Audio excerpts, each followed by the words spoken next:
शुरू कर दो। और मेरे को बोले कि स्किप करके उद्योग और सर्विस सेंटर में उपयोग करना है। इसी दिशा में हमारी सरकार पहले दिन से रणनीति प्रस्तुत किया है। सबसे पहले उद्योग संबंधित सारी पॉलिसियों को पुनर्विचार करने की आवश्यकता थी। जहाँ जहाँ आवश्यकता थी पॉलिसी में बदलाव लाया गया है। 2 दिन पहले से ही हमने Odisha pharmaceutical and medical devices policy 2025 की शुरुआत की है। एक दिन में 60 से ज़्यादा फार्मा सेक्टर में MOU हस्ताक्षर हुए हैं और मुझे पूरा विश्वास है अगले कुछ वर्षों में ओडिशा देश की एक बहुत बड़ी फार्मा हब बनने जा रहा है। आप सबको मालूम है कि इसी साल प्रारंभ में ही जनवरी के महीने में हमारी सरकार ने Utkarsh Odisha make in Odisha conclave का आयोजन किया था।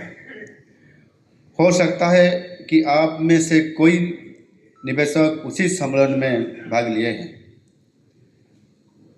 अवर प्राइम मिनिस्टर यशस्वी प्रधानमंत्री माननीय श्री नरेंद्र मोदी जी की जो क्लैरियन कल उड़ीसा में निवेश के लिए वो दिन आते हुए हम सबके पास उसी बातों को रखते हुए बोले थे कि यही समय है, सही समय है। एक बदलाव 2 दिन में ही, इसी आधार पर हमने 2 दिन में ही 17 लाख करोड़ से भी ज़्यादा निवेश का प्रस्ताव मिला था, जिसमें से लगभग उन दिनों से आज तक 2.5 लाख करोड़ का शुरुआत भी ऑलरेडी हो चुका है।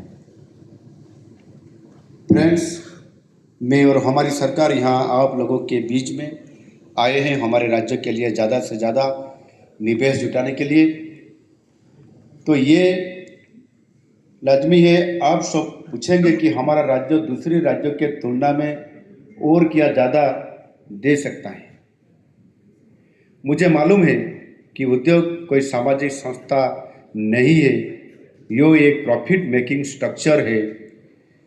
हालांकि आजकल देश के बड़े उद्योग भी CSR के रूप में समाज सेवा के लिए खर्च